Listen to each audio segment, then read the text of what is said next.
지존자의 은밀한 곳에 거주하며 전능자의 그늘 아래 사는 자여, 나는 여호와를 향하여 말하기를 그는 나의 피난처시요 나의 요새요 내가 의뢰하는 하나님이라 하리니, 이는 그가 너를 새 사냥꾼의 올무에서와 심한 전염병에서 건지실 것임이로다. 아멘. 우리 다 같이 자리 일어나셔서 찬송가 10장, 찬송가 10장 이렇게 찬송하고 마치겠습니다.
사도신경으로 신앙 고백하시겠습니다.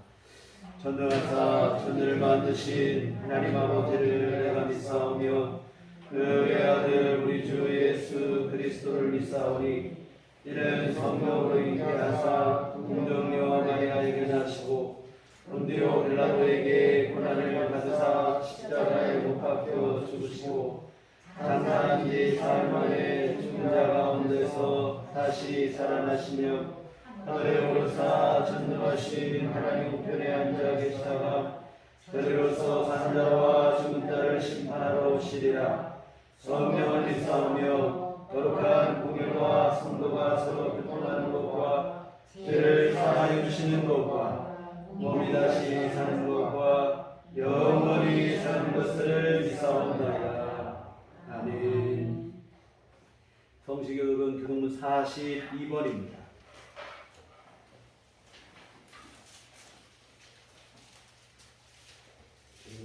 42번 시편 98편 말씀 들어가시도록 하겠습니다.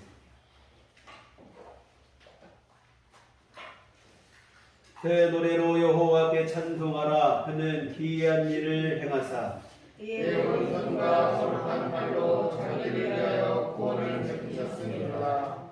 여호와께서 그의 구원을 알게 하시며 그의 공의를 온 나라의 목전에서 명백히 나타내셨다. 그가 이스라엘의 집에 베푸신 인자와 성실을 기억하셨으므로 땅끝까지 이르는 모든 것이 우리 하나님의 구원을 보았도다.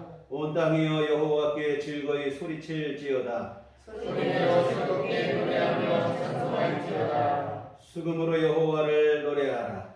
수금과 음성으로 노래할지어다. 나팔과 호각 소리로 왕이신 여호와 앞에 즐겁게 소리칠지어다. 나와 복이 충만한 것과 세대와 그 중에 거주하는 자는 다 외칠지어다.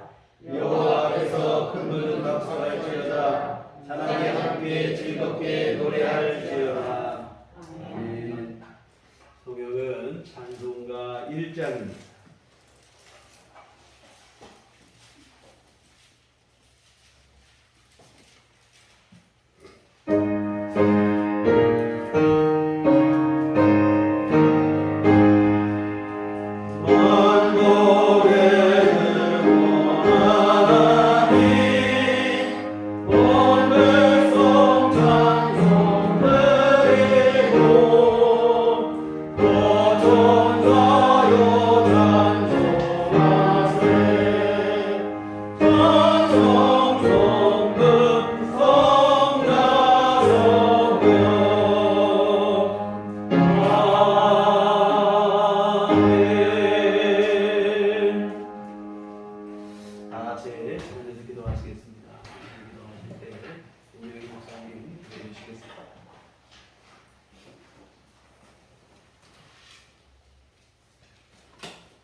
사랑하는 아들아, 내 딸들아, 구름 한 점 없이 하늘이 눈이 부시도록 푸르고 붉은 가을 열매 지천으로 온 세상 잔치하며 낮은 산자락 마을까지 오색 단풍으로 단장하는 그렇게 풍요롭고 아름답게 가을 깊어가는 어느 날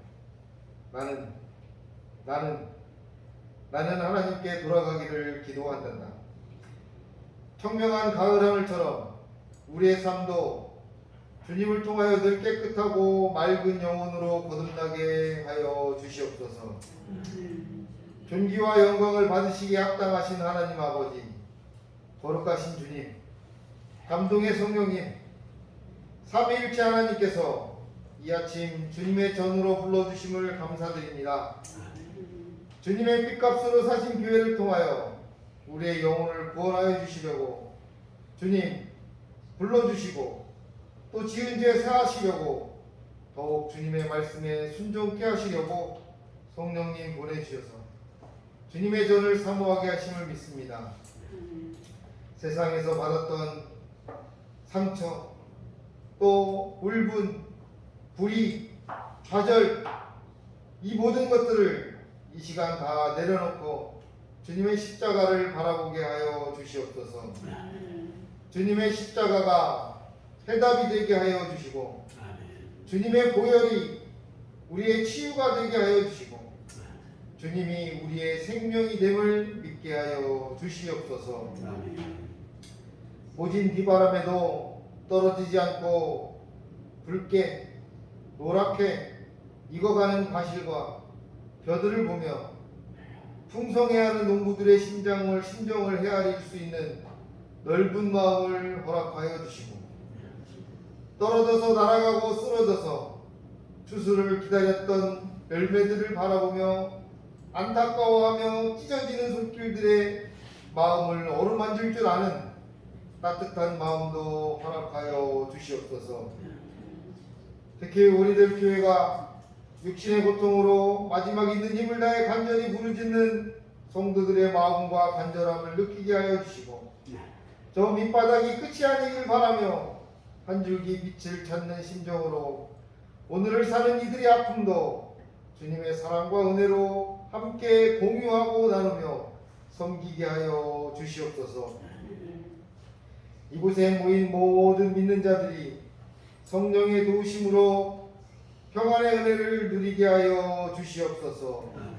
특별히 우리의 삶에서 주님만 바라게 하시려고 우리들 교회와 형제 같은 성도님들과 목사님을 사랑하게 하심을 믿습니다.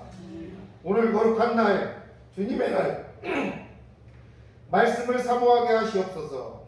이 땅에 하늘 영광 버리고 말씀으로 오신 주님께서 성령의 감동으로 목사님을 통해 내려주시는 말씀 속에 치유와 회복과 성령의 내디하심의 은혜를 체험케 하여 주시옵소서. 말씀 속에 길이 있게 하여 주신 줄로 믿습니다. 말씀 속에서 주님을 만나게 하여 주실 줄로 믿습니다. 또 그 말씀대로 순종하며 살아갈 때 평안의 위로를 맛보게 하여 주시옵소서.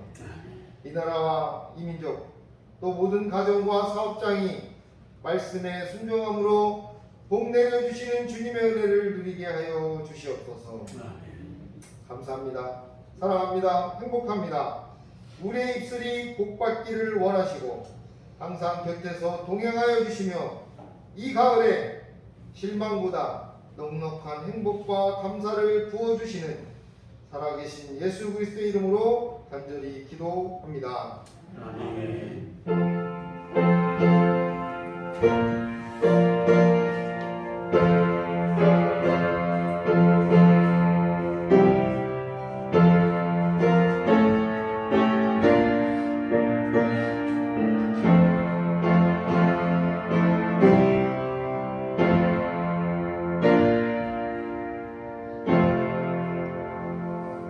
주님 가르치시 기도하시겠습니다. 하늘에 계신 우리 아버지여, 이름이 거룩히 여김을 받으시오며 나라이가 없으며 뜻이 하늘에서 이룬 것 같이 땅에서도 이루어지이다. 오늘날 우리에게 용할 양식을 주옵시고 우리가 우리에게 주지은 자를 사하여 준 것 같이 우리의 죄를 사하여 주옵시고 우리를 시험에 들게 하지 마옵시고 다만 악에서 구하옵소서. 내 나라와 권세와 영광이 아버지께 영원히 싸움나이다. 아멘. 이 시간 주신 하나님 말씀은 구약성경 출애굽기 19장 1절부터 6절까지 말씀. 구약성경 제가 가지고 있는 성경은 111쪽에 기록되어 있습니다. 출애굽기 19장 1절부터 6절까지 말씀 보시겠습니다.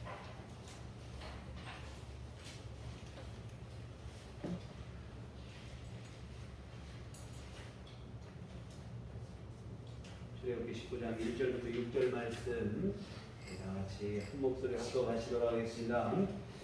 이스라엘 자손이 애굽 땅을 떠난 지 3개월이 되는 날 그들이 시내 광야에 이르니라. 그들이 르비딤을 떠나 시내 광야에 이르러 그 광야에 장막을 치되 이스라엘이 거기 산 앞에 장막을 치니라. 모세가 하나님 앞에 올라가니 여호와께서 산에서 그를 불러 말씀하시되 너는 이같이 야곱의 집에 말하고 이스라엘 자손들에게 말하라. 내가 애굽 사람에게 어떻게 행하였음과 내가 어떻게 독수리 날개로 너희를 얻어 내게로 인도하였음을 너희가 보았느니라. 세계가 다 내게 속하였나니 너희가 나의 말을 잘 듣고 내 언약을 지키면 너희는 모든 민족 중에서 내 소유가 되겠고 너희가 내게 대하여 제사장 나라가 되며 거룩한 백성이 되리라. 너는 이 말을 이스라엘 자손에게 전할지니라. 우리 주님의 은총과 평강이 교우 여러분과들 함께 하시기를 기원합니다. 지난 주일 예배 후에 함께 우리 신앙생활 하시던 저희 아버님께서 주님의 부르심을 받으셨습니다. 이 코로나 상황이 엄중하여 성도님들의 조문을 정중히 사양을 했습니다. 많이 모이는 것이 어려운 때이다 보니 부득이 내린 결정이니 더불어 마음으로 우리 성도님들이 이해해 주시면 고맙겠습니다.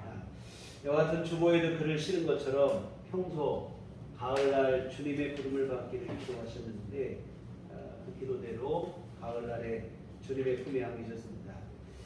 그간 치매로 요양원 생활을 하시고 코로나 때문에 연애도 어려워서 좀 외롭게 지내셨는데 근심 걱정 무거운 짐 모두 벗고 천국에서 위로와 안식을 이제 누리게 되셨습니다. 사실 치매뿐만 아니라 평생을 좀 너무 많은 짐을 지고 고생을 하셨어요. 팔남매의 장남으로 또한 슬하에 분한배를 두시고 키우셨으니 이 우여곡절이 얼마나 많으셨겠습니까? 저희 아버님이 평소 하시던 말씀이 있어요. 저희 아버님 한자 중 제자가 실을 째자인데 저한테 푸념삼아 하시는 말이 이 이름대로 내가 너무 많은 걸 싣고 무거운 짐을 지고 살아간다 이런 얘기를 예전에 간혹 하시곤 하셨습니다. 이제 주님 나라에서 무거운 짐 모두 벗고 영원한 안식을 누리게 되셨고 이 서운하고 아쉬운 마음은 이루 말할 수 없지만 이 안식을 누리심을 생각하면 우리의 마음이 편안하고 이 감사한 마음이 되어집니다. 또 하나 드리고 싶은 얘기는 이 장례를 치를 때마다 절실히 느끼는 바인데요. 천국과 영생의 소중함입니다. 이 천국이 없고 영생이 없다면 참 너무도 부질없고 허무한 게 인생입니다. 대단한 일을 할 것 같고 대단한 엄청난 업적을 남길 것 같지만 어디 그렇습니까? 이 덧없는 세월, 덧없이 흐르는 세월 앞에 유한한 인생은 무력하고 초라할 따름입니다. 우리 주님의 십자가 은혜로 구원받고 천국과 영생에 대한 확신을 갖게 된 것이 얼마나 귀하고 복된 일인지 몰라요. 인생을 마감하는 날, 돈도 명예도 성공과 출세도 다 우리에게 큰 의미를 갖지를 못해요. 그날에 가장 귀하고 우리에게 의미 있는 것은 믿음뿐이고 영생에 대한 확신뿐인 줄 믿습니다. 천국 갈 확신에 사실 모든 게 다 허사가 돼요. 또한 천국에서 다시 만날 기약이 없다면 이 죽음을 통한 이별이라는 것은 이 슬픔이 참 무엇으로도 달랠 수가 없다 이 말이죠. 사실 코로나로 인해서 1년 반 이상을 연애를 못했어요. 말 그대로 이게 서로에게 사랑은 있는데 생애배를 하고 지낸 세월입니다. 다행히 근본 추석에 한시적으로 연애가 허용이 돼서 돌아가시기 전날 토요일에 저희 형제들 여럿이 함께 아버님을 뵙고 왔어요. 그래서 보고 싶은 자녀들을 잠깐이나마 마지막으로 만나고 떠나셔서 미안이 되긴 하는데요. 그러나 여러분 아무리 그러할지라도 천국에서 다시 만날 기약이 없다면 이 잠깐 면회가 이게 무슨 소용이 있겠습니까? 이 한 번 면회가 문제가 아닙니다. 아무리 가까이에서 자주 뵙고 잘 지내며 살았다 할지라도 마찬가지입니다. 천국에서 다시 만나고 영원히 함께 살 것에 대한 소망과 확신이 없다면 이 죽음을 통한 이별의 슬픔은 너무나 가혹한 일이죠. 영원한 이별, 보통 영결식 이렇게 말하는데 영원한 이별이라고 한다면 참 너무도 끔찍한 일이 아닌가 하는 생각을 해봅니다. 예수 그리스도 안에서 천국과 영생에 대한 소망을 분명히 하시기를 주님의 이름으로 부탁을 드립니다. 우리 모두 마찬가지예요. 주님 앞에 서야 될 날이 점점 다가오고 있습니다. 나는 아직 젊고 건강하니 영원히 살 것 같지만 사람은 모두 죽음에 직면하게 되고 그리고 그날은 우리가 생각했던 것보다 빨리 우리에게 다가온다는 것은 사실입니다. 이 장례를 치르면서 저희 누님들이 하시는 말씀이 이제 다음 차례는 우리라고 이런 얘기를 하면서 이구동성을 하는 말이 뭐냐면 우리 아버지처럼 끝까지 신앙생활 잘하자 이런 얘기를 서로 했습니다. 이와 같은 우리 모두 언젠가는 이 세상을 작별하고 주님 앞에 서야 됩니다. 그날에 여러분 다시 말씀드리지만 무엇이 가치가 있고 의미가 있겠습니까? 예수 믿는 믿음뿐인 줄 믿습니다. 그 믿음 안에 천국과 영생을 누리게 된 것만이 영광이 되고 복이 되어지니 사랑하는 성도 여러분 예수 믿는 믿음 안에서 이제 여러분이 천국과 영생에 대한 소망을 갖게 되셨으니 여러분이 그 은혜를 소중히 여기시고 늘 감사하시고 그 믿음을 주 앞에 가는 그날까지 잘 간직하시고 지키시기를 주님의 이름으로 부탁을 드립니다. 우리가 다른 모든 것을 다 잃어버려도 여러분 믿음만큼은 절대로 놓치지 마시고 잃어버리지 마시기를 주님 부를 때까지 변함없는 믿음으로 살아내시는 우리들께 온 교훈이 되시기를 주의 이름으로 부탁을 드립니다. 네, 오늘은 지난주에 이어서 거룩한 백성의 사명에 대해서 함께 살펴보려고 해요. 지난주에 보신 것처럼 이스라엘이 받았던 사명은 제사장 나라의 사명, 즉 이것은 선교적 사명이라고 말씀을 드렸어요. 그런데 이 사명이 이제는 이스라엘 백성들이 잘 감당하지 못하다 보니 이 사명이 교회로 넘어오게 되어졌습니다. 그래서 여러분 실패한 이스라엘을 반면교사로 삼아 우리는 똑같은 실수를 범하지 않아야겠습니다. 힘써 온 열방과 민족을 주님께로 인도하는 이 귀중한 사명, 이 선교의 사명을 잘 감당을 했으면 좋겠습니다. 그래서 여러분, 우리의 가정, 우리의 내가 살아가는 삶의 일터, 내가 직장, 내 이웃 살아가는 삶의 자리, 이 모든 것은 단순히 그냥 가정이고 일터고 삶의 자리가 아니라 여러분은 그곳에 파송된 선교사예요. 그곳에서 복음의 빛을 발하는 여러분의 선교지라고 하는 사실을 늘 잊지 않으셨으면 좋겠습니다. 그래서 여러분, 이 선교적 사명, 충성으로 잘 감당을 하시고, 나는 이 세상에 주님께서 부탁하신 선교의 사명을 갖고 살아간다고 하는 사실을 여러분이 한시도 잊지 않고 사시기를 부탁을 드립니다. 그래서 여러분, 코로나로 그동안 어려워서 전도를 못하고 했었지만 이제 다시 전도를 지난주에 말씀드린 것처럼 비록 작은 일이고 어찌 보면 이거 하고 되겠나 싶은 그러한 일이지만 그래도 시작을 하려고 합니다. 그래서 우리 성도님들이 함께 협조해 주시고 또한 기도해 주시기를 주님께서 친히 역사하셔서 오늘 우리의 전도와 헌신에 하나님이 도우셔서 전도의 문을 열어주시기를 함께 기도해 주시고 협력해 주시기를 부탁을 드립니다. 그래서 하여튼 십자가 복음을 통해서 생명을 살리는 그 사명을 잘 감당하는 교회 또한 우리 온 교우들이 되셨으면 좋겠습니다. 그런데 여러분, 이 선교적 사명을 감당하는 데 있어서 우리에게 필요한 것이 한 가지 있어요. 바로 뭐냐면 거룩한 백성이 되는 일인 줄 믿습니다. 오늘 6절 말씀을 다시 한번 보시면 너희가 내게 대하여 제사장 나라가 되며 거룩한 백성이 되리라 했습니다. 이 제사장 나라는 아까 말한 것처럼 선교적 사명이고 거룩한 백성이 되라고도 이렇게 말씀을 하셨는데 여러분, 우리가 거룩한 백성이 될 때 우리가 여러분 선교적 사명도 감당하게 되어질 줄 믿습니다. 여하튼 주님은 우리에게 제사장 나라가 되고 거룩한 백성이 되라. 그리고 여러분, 우리가 거룩한 백성은 어떻게 되는가?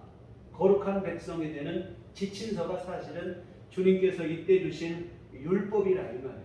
하나님의 율법을 순종함을 통해서 거룩한 백성이 되고 그때 우리가 선교적 사명을 완수할 수 있다. 여러분, 우리 교회가 거룩함을 잃어버릴 때 전도는 이거 상상할 수도 없는 일이라 이 말입니다. 거룩한 백성이 되고 거룩한 교회가 되어야 이 선교적 사명, 이 전도라고 하는 것을 감당하게 되어질 줄 믿습니다. 근데 여러분, 거룩하다는 말은 뭐냐면 여러 의미로 해석을 하는데 구별된다는 것을 거룩하다.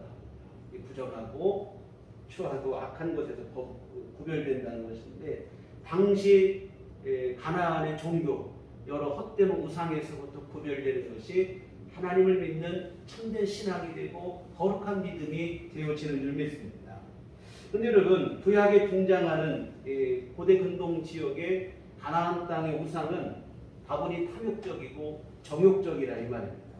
그래서 구약에 등장하는 우리가 바알, 아스타롯, 여러분이 우리 성경에서 보는 아세라 우상 다 이게 뭐냐면 이 모든 우상들은 풍요와 번영을 추구하는 탐욕의 신들이에요. 그래서 타락한 육신의 본성인 우리 안에 있는 탐욕을 자꾸 자극을 하고 부추기고 이게 바로 구약의 우상의 특징. 또 하나의 특징은 뭐냐면 성적인 음행입니다. 여러분, 우상을 숭배하는 방식이 바로 음행이에요. 뭐냐면 집단적인 음행 자체가 그게 우상을 예배하는 예배 방법이에요. 이게 참 우리 상식적으로 이해가 안 되는 일인데 여하튼 뭐냐면 이 우상과 관련된 건 뭐냐면 첫째는 탐욕이고 이 우상이 약속하는 바는 탐욕이고 또 우상을 섬기는 방식은 음행이라 이 말입니다. 여러분, 탐욕과 음행으로 간략하게 정리해 볼 수 있는데 이런 것들로부터 구별되라. 이게 바로 거룩한 백성이 되라는 뜻인 줄 믿습니다. 여러분, 거룩한 백성이 되는 길은 타락한 육신의 본성으로부터 이 탐욕으로부터 벗어나는 일인 줄 믿습니다. 우리 안에 과도한 욕심을 우리가 경계를 하셔야 됩니다. 때로는 여러분, 있을 수 없는 일인데 신앙생활마저도 욕심으로 하는 경우들이 있어요. 그런 경우 겉모습은 신앙생활인 것처럼 보일 수 있을지 모르겠으나 그 본질은 우상 숭배와 다를 게 하나도 없는 거예요. 바울 사도께서 탐심은 곧 우상 숭배라는 말씀을 하셨는데, 탐심으로 내가 주를 섬기면 주님을 섬기는 게 아니라 사실은 자기 욕심을 위해서 주님을 이용하는 것에 지나지 않고, 이 우상 숭배와 이것은 다를 것이 하나도 없다는 거예요. 주님을 섬기는 게 아니라 자기를 섬기는, 자기 욕심을 섬기는 지독한 자아 추구입니다. 여러분, 우상은 여러분, 우상 숭배의 본질은 뭐냐면 너를 위해서, 십계명에 보면 너를 위하여 우상을 만들지 말아라 하는데, 우상을 좋아서 우상을 섬깁니다. 나를 위해서 자기를 섬기는 게 사실은 우상 숭배의 본질인데, 지나친 욕망과 욕심 속에 살아가는 것, 오늘날 교회의 병폐 중 하나인 기복신앙이 바로 그것인데요. 이와 같은 탐욕을 경계를 해야 되는데, 그러면 탐욕이 뭔가, 탐욕 욕심을 내지 말아라 하니까 병핀 털털이로 아무것도 없이 살아란 말이냐, 또 이렇게 이의를 제기하시는 분들이 있는데, 그건 오해고요. 여러분, 욕심은 다른 게 아니라 주님 나라와 영생보다도 물질과 명예에 대한 욕망이 더 크다면 그게 바로 탐욕이에요. 사람 안에 여러분 왜 기본적인 욕구가 없겠습니까?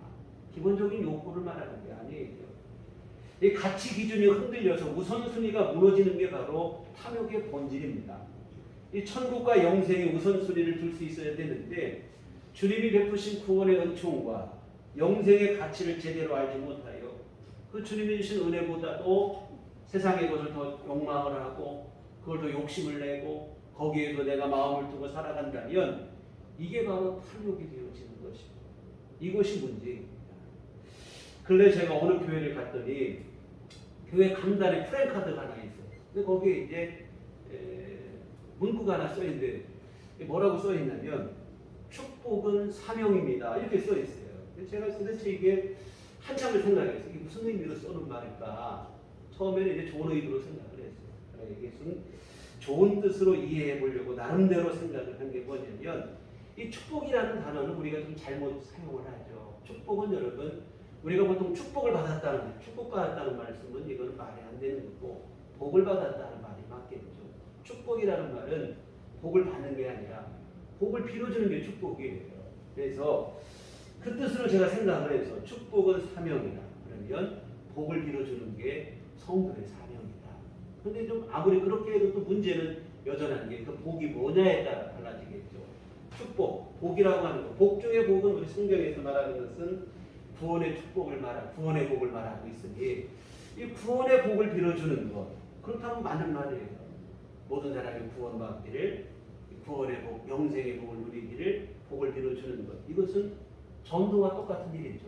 그러니 전도는 사명이다, 이렇게 해석이 될 수 있어서 그러면 맞는 말인데, 그러나 여러분, 이건 저의 주관적인 해석이고, 일반 성도들이 이 문구, 이 표어를 봤을 때 우선 드는 생각이 뭘까를 생각해 봤어요. 모르긴 몰라도 복을 받는 것이 성도의 사명이다, 이런 뜻으로 받아들이시는 분들이 대다수일 것 같다는 생각을 했어요. 성도는 복을 받아야 된다. 그래야 성도고, 그게 성도의 사명이다. 물론 저는 뭐 복을 받는 거 나쁘다는 얘기가 아니에요.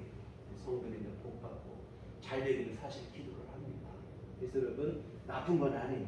그러나 그것을 사명이라고까지 말하는 것은 지독한 착각이죠. 성도의 사명은 오늘 보신 것처럼 전도이고 거룩한 백성으로 살아가는 일인 줄 믿습니다. 이게 사명이지. 근데 이런 건 다 제쳐놓고 복 받는 게 성도의 사명이다, 이렇게 말한다면 과연 우리 주님께서도 그렇게 생각하실까? 주님은 이걸 보고 뭐라고 하실까? 그런 생각을 해봤어요. 여러분, 우리가 좋은 게 좋은 거라고 그냥 무조건 하고 아닙니다. 탐욕을 경계하셔야 돼요. 신앙생활에 있어서 우리의 발목을 잡는 게 바로 탐욕입니다. 가치 기준이 흔들리면 안 돼요. 뭐가 더 우선인가? 생명이 우선인 줄 믿습니다. 주께서 주신 구원의 은총이 우선이지, 오히려 그냥 이 땅에 있는 것에 욕망하고 욕구로 살아가고, 예수님께서 말씀하시기를 삼가 모든 탐심을 물리치라. 사람의 생명이 그 소유에 넉넉한 데 있지 아니하니라. 세상에 대한 욕심이 아니라 생명의 가치를 두고 살아라 하시는 우리 주님의 부탁의 말씀인 줄 믿습니다. 여러분, 타락한 육신의 본성, 이 탐욕이 이끄는 대로 살 것이 아니라 영원한 생명, 거기에 소망을 두고 영생과 천국의 관점에서 오늘의 삶을 사시기를 부탁을 드립니다. 당장 여기에서 뭐가 이득이 되고 나에게 유익이 되고 이게 아니라 나는 언젠가 주 앞에 가게 될 것이고 그때 주님 앞에 섰을 때 내가 어떻게 오늘 살아야 그날의 주님 앞에 내가 떳떳할까, 이것을 생각을 하며 살았으면 좋겠습니다. 그러면 오늘 말씀처럼 거룩한 백성으로 내가 살아야겠다, 그런 마음이 우리 안에 들게 되어질 줄 믿습니다. 여하튼 여러분, 탐욕, 거룩한 백성이 되기 위해서 우리가 구별되고 조심해야 될 게 탐욕이고, 또 하나는 이제 음행이라 이 말입니다. 여러분이 음욕과 음행이라고 하는 것은 이게 성적인 것은 지극히 자극적이고 본능적인 일이기 때문에 스스로 조심하지 않으면 언제든지 넘어질 수 있는 아주 위험한 일입니다.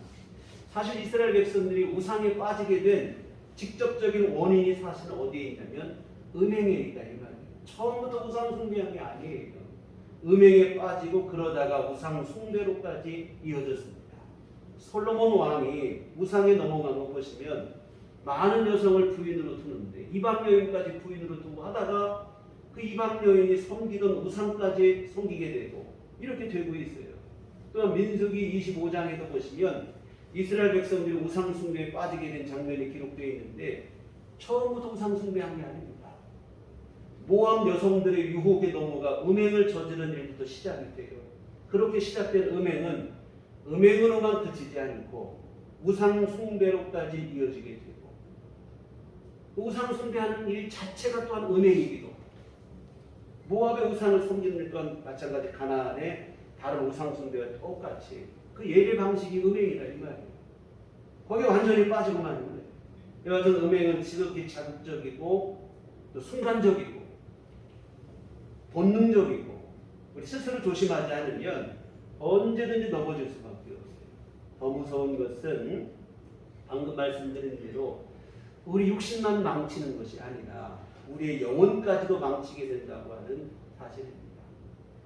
순간의 쾌락이 결국은 하나님 앞에 나아가는데 걸림돌로 작용하게 되고 결국 주님의 은총으로부터 멀어지게 만들 수도 있어요. 그래서 우리 스스로 조심하고 또 조심하셔야 될 줄 믿습니다. 마귀에게 틈을 주면 안 돼요. 특히 요즘 너무 성적으로 타락한 시대가 됐습니다. 음지에서 행해지던 일들이 이제는 버젓이 드러내놓고 하는 세상이 됐어요. 그래서 절대적 가치, 순결함, 정결함 이러한 것들이 그냥 무너지는 시대가 되고 말았습니다. 그러나 이로 믿는 성도들은 세상의 물결에 함께 흘러갈 게 아니라 우리 주님께서 정해놓으신 삶의 원칙에 따라 살아야 될 줄 믿습니다. 우리를 지으신 주님은 우리가 정결한 몸으로 또한 정결한 마음으로 살기를 바라시는 줄 믿습니다. 그 뜻에 맞게 내가 이 땅의 삶을 살다가 주님 앞에 돌아가는 것, 이것이 바로 우리가 해야 될 일일 줄 믿습니다. 스스로 조심하셔야 돼요. 그래서 요셉이 보디발 장군의 아내의 유혹을 받을 때 그 자리를 피해 떨쳐 도망친 것을 본받아야 돼요. 유혹이 될 만한 일들, 미혹이 될 만한 상황을 만들지를 않는 게 잘하는 일인 줄 믿습니다. 요셉은 그 자리를 떨치고 도망쳤어요. 이게 바로 승리하는 비결입니다. 그래서 우리도 철저히 거부하시고 그런 상황을 애초에 만들지를 않는 게 중요해요. 그래서 항상 마음을 동여매고 살아야 될 줄 믿습니다. 여하튼 음욕으로부터 스스로를 지켜 하나님 앞에 부끄러울 것이 없는 거룩한 주님의 백성, 주님의 신부로 살아가는 우리 모두가 되었으면 좋겠습니다. 여하튼 오늘 거룩함으로 살아가라 구별되라는 얘기가 되어지는 줄 믿습니다. 사랑하는 성도 여러분, 교회는 거룩함에서 힘이 나오고 성도는 거룩함에서 또 힘이 나오는 줄 믿습니다. 거룩할 때 교회가 되고 거룩할 때 성도가 되어지고 그래야 또한 세상 가운데서 우리에게 맡겨주신 선교적 사명을 감당할 수 있게 되어질 줄 믿습니다. 근데 참 요즘 안타까운 것은 교회가 세상으로부터 이 비난과 지탄의 대상이 되어간다고 하는 사실입니다. 물론 상당 부분은 이 안티 기독교 세력들이 만들어낸 그런 음해성 비난도 있는 것 같아요. 그러나 또 정직하게 또 우리를 돌아보면 교회 스스로 거룩하지 못하고 부정하고 불의하기 때문임을 또한 부인할 수도 없어요. 이 불편한 진실입니다. 여하튼 2000년대 접어들며 한국교회는 확연한 지금 감소세를 보이고 있습니다. 전도가 되는 게 아니라 오히려 있는 교인마저 까먹고 이 코로나 상황에서는 이것이 더 현격하게 이러한 현상들이 일어나고 있습니다. 왜 이렇게 됐을까?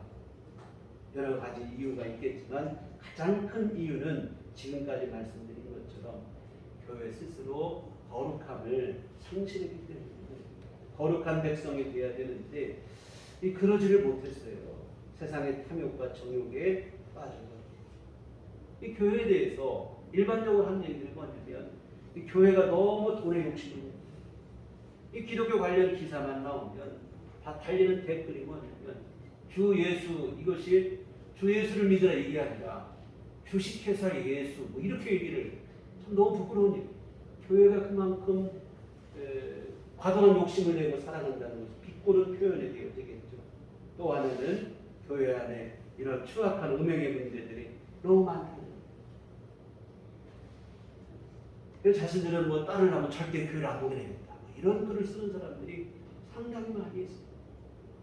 어떻게 교회가 이렇게까지 됐을까? 정말 천국과 영생을 소망하며 거룩하고 정결한 삶을 추구해야 되는데 그러지 못했기 때문에 세상을 욕망하며 육신의 본성에 따라 본능적으로 살아가는 이 선교적 사명을 감당하는 것은 그만두고 비탄과 지탄의 대상이 되고 말았다 이 말입니다. 이와 같은 교회가 물리적인 힘은 좀 강해진 것 같아요. 과거에 비해서. 그러나 영적인 힘, 진정한 힘인 영적인 힘과 거룩함은 상실하고 말았습니다. 이게 큰 문제고 이것이 사실은 전도의 가장 큰 걸림돌이 되어지고 있습니다. 여러분 거룩한 백성이 되라 하신 말씀 우리 마음에 깊이 새겼으면 좋겠습니다.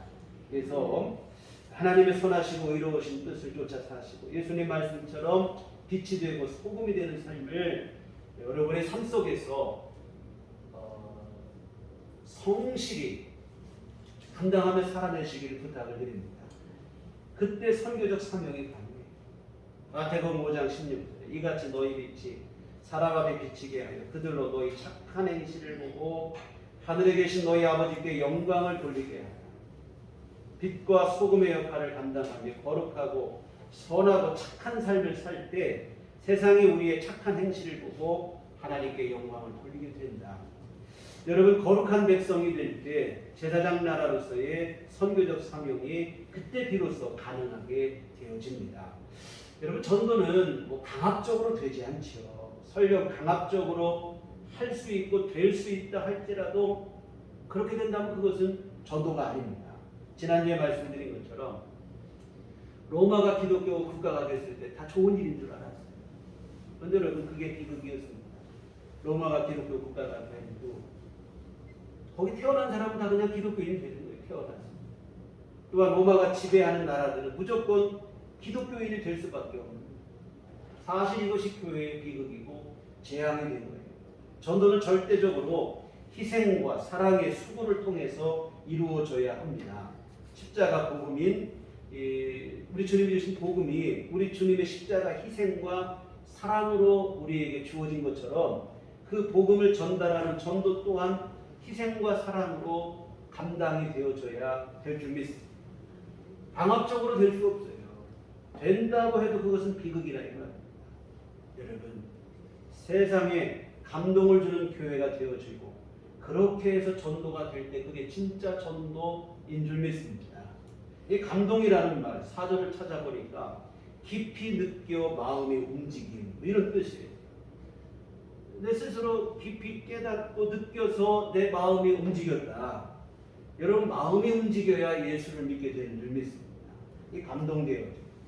그러면 사람들은 교회에 무엇에 감동을 받을까? 말 몇 마디, 화려한 말인가? 아니면 높은 교회당, 뭐 화려한 교회당에 감동을 받는가? 아닌 것 같아요. 성도들의 진실한 삶의 진면목 속에서 감동을 받게 되어지는 줄 믿습니다. 여러분, 감동은 말이나 외적인 것에서 되는 게 아니고 오늘 성도들의 삶을 통해서 감동이 되어지는 줄 믿습니다. 그래서 여러분들이 예수님을 따라 거룩한 백성으로 살 때 세상을 감동하게 할 수 있어요. 그래서 여러분, 지금까지 말씀드린 것처럼 세상의 정욕과 욕망을 거부하시고 거룩하게 살아가시고, 더 나아가 이제는 사랑과 용서의 삶을 우리가 실천하며 살아가는 예수님의 십자가 정신을 갖고 살아가셔야 될 줄 믿습니다. 이렇게 살 때 세상의 교회를 보고 감동을 받게 되는 거예요. 근데 감동을 받아야 믿음이 생기는 줄 믿습니다. 제사장 나라, 거룩한 백성, 우리 주님께서 두 가지를 말씀하셨는데 이것은 불가분의 관계가 있나요? 서로 뗄래야 뗄 수 없는 관계예요. 선교적 사명, 거룩한 백성이 될 때 선교적 사명 감당할 수 있어요. 선교적 사명을 감당하면 감당할수록 우리는 더 거룩한 백성이 되어지게 되고, 서로 뗄래야 뗄 수 없는 그러한 관계가 되어지는데요. 정말 여러분, 오늘 여러분의 삶의 자리에서 거룩한 백성으로 사시고 그러한 삶을 통해 세상에 감동을 주시고 그 가운데서 구원의 역사가 일어나면 이 영광스러운 삶의 이 간증들이 오늘 우리 삶 속에서 일어나기를 주님의 이름으로 부탁을 드립니다. 그게 바로 진짜 전도가 되겠죠.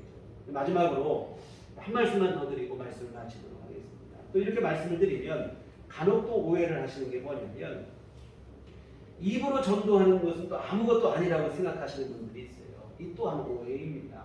우리가 거룩한 행실과 믿음의 행함 없이 그저 입으로만 말하는 것이 문제가 되는 것이지 말로 하는 전도하는 것 자체 이게 나쁘다는 얘기는 아니에요.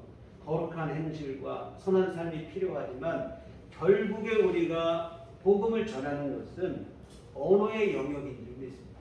그래서 말로서도 우리가 하게 되는 거예요. 말을 하지 않으면 복음이 전달될 수 없고 아무리 내가 바르게 살고 신실하게 살아도 내가 예수 믿는다는 것을 전하지 않고 예수 믿는다는 것을 말하지 않으면 예수 믿을 것을 또 권하지 않으면 모르는 거예요. 그래서 여러분, 거룩한 행실 또 우리가 말로서 복음을 전하는 이 두 가지가 함께 병행이 되어져야 될 줄 믿습니다. 이 일본 같은 경우는 기독교 역사가 우리보다 훨씬 더 오래됐습니다. 그리고 참 유명한 신앙의 인물들도 우리보다 훨씬 많이 배출이 된 나라이고 해요. 상당히 성숙한 또한 믿는 성도들은 그런 믿음을 갖고 있다는 평가가 지배적입니다. 그런데 참 안타까운 게 뭐냐면 일본 같은 경우 복음화 비율이 우리나라에 비해서 초라하다. 1% 미만이다. 이 말입니다. 왜 신실하게 살고 거룩하게 사는데 왜 기독교인이 이거밖에 안 되는가? 일본인의 특성 때문에 그런다는 거예요. 그 사람들은 말로 하는 것을 별로 남의 일을 관여한다 싶고 이러기 때문에 적극적으로 전도를 하고 말을 하고 이런 것을 소극적이 이렇게 된다 이 말이에요. 누구보다 거룩하게 살고 신실하게 사는데 이게 전도가 잘 안 되는 이러한 또 일이 이루어지기도 했다는 거예요. 그래서 여러분, 말로만 하는 전도가 문제지 내가 삶으로 살아내면서 내가 입으로 복음을 전하는 것은 귀중한 일이고 당연히 그 일을 꼭 하셔야 될 줄 믿습니다. 그래서 여러분들이 이 거룩한 행실을 통해서 믿음으로 사는 삶을 보여주시되 결정적인 순간이 됐을 때는 여러분의 전도, 우리 언어를 통하여 또 우리가 전도를 하셔야 될 줄 믿습니다. 그래서 지난주에 말씀드린 것처럼 또 이렇게 말하면 나는 복음을 다 설명할 줄도 모르고 어떻게 말해야 될지 여러분 그런 걱정 안 하셔도 돼요. 여러분이 전도라고 하는 것은 교회에 초청만 하셔도 전도, 믿음 함께 예수 믿자는 말만 하셔도 전도가 되어지는 줄 믿습니다. 나는 복음을 전할 자신이 없어서 못하겠다. 지레 포기하시는 분도 계신데 그렇지 않아요. 여러분의 주변에 가장 가까워. 여러분 될까 안 될까 여러분 이거 너무 고민하지 마세요. 열매를 맺게 하시는 분은 주님이신 줄 믿습니다. 그래서 여러분 주변에 있는 분 아이 지금 코로나 상황에 내 말 몇 마디 했다고 내가 전도가 되겠는가? 여러분 그거는 뭐 지레 여러분이 포기하지 않게 되시기를 부탁을 드립니다. 그래서 여러분 지금도 갈급함을 갖고 있는 영혼들이 있는 거예요. 그래서 여러분들이 말 한마디 나를 교회 가자고 예수 함께 믿어보자고 누군가 나에게 말해주기를 원하는 영혼들이 의외로 우리 주변에 있습니다. 그래서 여러분들 이번부터 전도가 시작되고 하는데 뭐 여러분들에게 될까 안 될까 이 사람은 이래서 안 될 것 같고 지금 상황이 이래서 어려울 것 같고 지레 여러분들이 판단하고 예단하고 포기하지 마시고 정말 여러분 교회 주보 한 장 나눠주는 것만 하셔도 여러분 이게 훌륭한 전도가 되어질 수 있고 내 작은 수고지만 한 영혼이 살아나는 일이 일어날 수 있는 영광스러운 일이 될 수도 있는 줄 믿습니다. 그래서 우리 교회 함께 하자고 하실 때 우리 함께 협력해서 이 일을 함께 이루어갔으면 좋겠습니다. 여러분들이 나 말도 어렵다. 그러면 여러분 교회 주보 한 장만 전해주셔도 될 것 같아요. 나 이 교회 다니고 함께 교회 가시면 좋겠다. 여러분 이 한마디 별거 아닌 것 같아요. 그 한마디가 영원한 생명의 역사를 이루게 될 수도 있고 위대한 구원의 역사를 이루게 되어집니다. 그래서 여러분들 함께 이 일에 협력해 주시고 함께 해주셨으면 좋겠습니다. 그래서 여러분 지난주와 오늘의 말씀을 우리 마음 깊이 새겼으면 좋겠습니다. 우리 모두는 제사장 나라와 거룩한 백성의 사명을 갖고 있습니다. 주님께서 맡겨진 사명을 우리가 충성으로 잘 감당했으면 좋겠습니다. 물론 갈수록 세상은 험악해지고 사람들의 심령은 강팍해지는 것은 분명한 사실입니다. 그러나 우리 주님이 역사하실 때 구원의 역사는 언제나 일어나게 될 것이고 더 이상 구원의 역사가 일어나지 않을 것 같으면 그때는 주님께서 이 땅에 오실 줄 믿습니다. 그건 아직 주님 오시기 전이면 오늘 우리는 구원의 일, 생명을 살리는 일을 끝까지 해서 힘써 감당해야 된다는 사실을 기억하시고 핑계, 변명 이거 이제는 내려놓고 작은 것부터 함께 충성하시고 실천하시고 순종하시면 좋겠습니다. 그래서 여러분 우리 모두 함께 이 일을 하셔서 정말 주님께서 하실 일을 기대하시며 순종으로 나아가시는 우리들에게 온 교훈 되시기를 주님의 이름으로 부탁을 드립니다. 기도하시겠습니다. 거룩하신 아버지 하나님 은혜를 감사를 드립니다. 우리를 부르시고 주님의 구원받은 하나님 나라 자녀로 삼아주심을 감사를 드립니다. 이 은혜를 먼저 있게 된 것 감사하고 하시고 감사로 끝날 게 아니라 먼저 부르심은 우리를 구원하시기 위함만이 아니라 또한 우리를 전도자로 부르셔서 아직 알 줄을 알지 못하는 이들을 구원하시기 위해서도 우리를 먼저 부르셨다는 사실을 잊지 않게 하여 주시옵소서.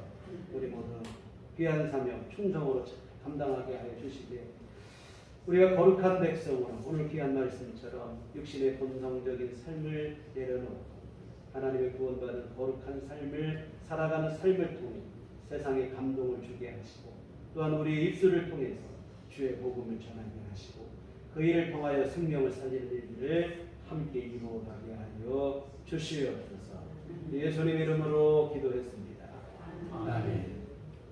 찬송가 288절 찬송가 288절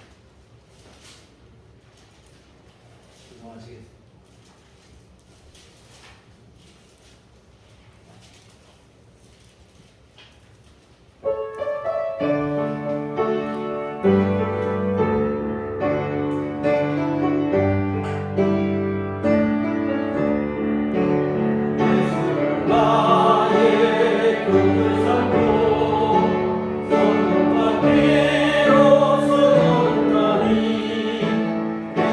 세상에서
감사합니다. 늘 우리를 하나님의 인도하심과 보호하심 속에 살아가게 하심을 감사드립니다. 귀하신 은혜 감사하며 주 앞에 이 헌금을 드립니다. 하나님 기뻐받아 주시옵소서. 하나님의 선하신 일을 이루게 하시되 특별히 금주는 우리가 선교를 위하여 전도를 위하여서 특별히 선교 헌금을 드렸습니다. 하나님 아버지 귀한 헌금이 쓰이는 곳에 생명 살아나는 구원의 역사가 일어날 수 있도록 주께서 역사하여 주시옵소서. 이번 아버지 하나님 온 마음과 정성을 다하여 귀한 예물 드리고 오늘 함께 예배에 참여하는 모든 교우들을 주께서 복을 내려 주시고 하나님의 귀하신 사명 맡겨주신 사명을 충성으로 감당하는 주님의 귀한 종들이 다 될 수 있도록 주께서 인도하시고 날마다 주께서 새 힘과 권능을 허락하여 주시옵소서. 하나님 아버지 또한 주님 앞에 간구하고 우리 믿음이 날마다 더욱더 주님 앞에 가까이 나아가는 신실한 믿음들이 다 될 수 있도록 주님이 도와 주시옵소서. 우리 생활 속에 삶 속에서 주님과 함께 동행하는 신실한 믿음들이 다 되도록 주께서 도와 주시옵소서. 아버지 하나님 우리 주님 앞에 우리 날마다 구하고 간구하는 모든 기도 우리 주님의 인도하심 속에서 응답되게 하여 주시옵시고 주께서 허락하시는 귀한 은총 아래 우리 삶이 더욱더 평강을 누리게 하시고 하나님의 선하신 뜻대로 인도되어지는 귀한 삶을 살아가게 하여 주시옵소서. 하나님 특별히 또한 경제적인 어려움으로 주님 앞에 기도하는 이들이 있습니다. 하나님께서 긍휼히 여겨 주시옵시고 귀한 삶 속에 어려움 당하지 않도록 하나님의 필요한 은혜를 아버지 하나님께서 성실히 공급하여 주시어 주 안에서 아버지 하나님이시는 참 평안을 누리는 삶이 될 수 있도록 하나님 모아 주시옵소서. 또한 아버지 하나님 건강을 위해서 기도하는 분 많습니다. 하나님 아버지 주께서 피 묻은 손으로 친히 안수하여 주시어 병든 곳이 치료되게 하시고 연약한 곳은 힘을 얻게 하여 주시옵시고 하나님 베푸시는 강건함의 은총을 다 받아 누릴 수 있도록 주께서 도와 주시옵소서.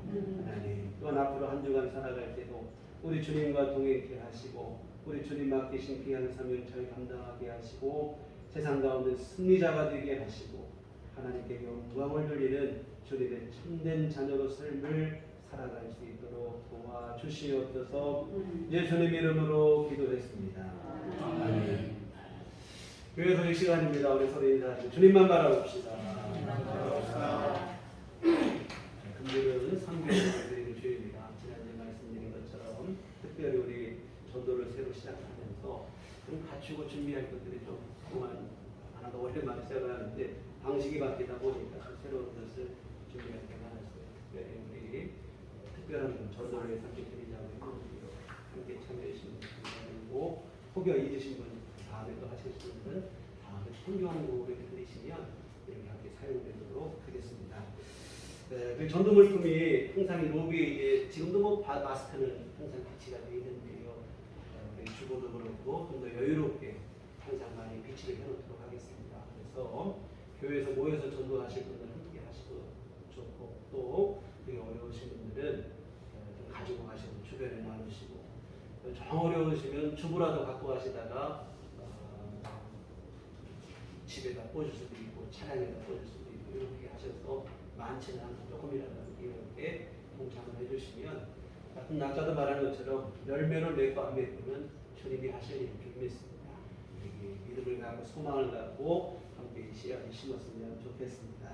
그리고 또 한걸 한마디 드릴 것은 아까 말씀드린 것처럼 저희 아버님이 지난주 오후에 서천하셨는데 그래서 오늘 제 생각을 하면서 저희 아버님이 평소에 교회를 사랑하시고 성도님들을 참 사랑하셨는데 신앙생활 하신 데가 세 군데 교회예요. 처음 시작한 데가 시골 아주 시골 교회. 그 교회가 또 둘로 나뉘어져서 두 번째 나온 데가 이제 시골에서 두 번째 교회 신앙생활 하시다가 마지막에는 여기 와서 신앙생활 하시다가 이제 저희를 부르심 받았는데 그래서 제가 우리 아버지께서 돌아가시면서 어떻게 하려고 할까 해서 각 교회마다 헌금을 드리고 찾아가서 그 교회를 찾아가고 성도님들 함께 또 너무 사랑하시고 하셔서 식사 전에는 대접하고 싶은 마음이 있을 거라는 생각이 들어서 각 교회마다 또 대접을 해요. 우리 교회도 그래서 식사를 함께 대접하면 참 좋겠으나 지금 그렇게 할 수 없어서 떡을 조그맣게 준비를 했습니다. 그래서 이거는 제가 대접하는 게 아니고 저희 아버님이 떠나시면서 우리 성도님들이 대접하는 것이다 이런 생각을 하시고 그냥 함께 신앙생활했던 잠깐이라도 추억하시면 그게 또 기쁨이 되실 거라 하는 생각이 듭니다. 그래서 가실 때에 한 번도 빠짐없이 꼭 챙겨가지고 나가셨으면 고맙겠습니다. 우리 다 같이 자리에 들어가셔서 서로를 축복하시는 평안을 너희에게 줍니다. 함께 참여하시도록 하겠습니다.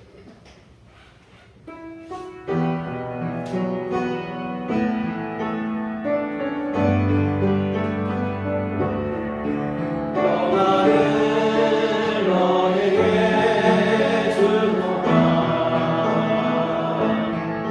세상이 줄 수 없는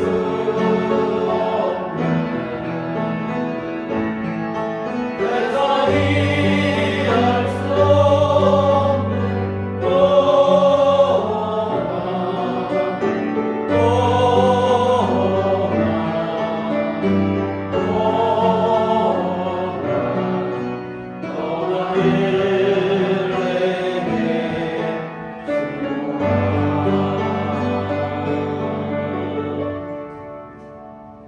오직 성령이 너희에게 임하시면 너희가 권능을 받고 예루살렘과 혼주대와 사마리아와 땅 끝까지 이르러 내 증인이 되리라. 이제는 우리 주 예수 그리스도의 구속의 은혜와 하나님 아버지의 극진하신 사랑하심, 성령님의 이루교통 역사 감화감동 충만하심, 주의 피로 세우신 우리를 교훈이 거룩한 백성에게 주께서 부탁하신 전도의 사명 잘 감당하기를 소원하고 다짐하는 주의 사랑하는 모든 자녀들의 심령에 지금부터 영원토록 함께 계시기를 간절히 축원하옵나이다. 아멘.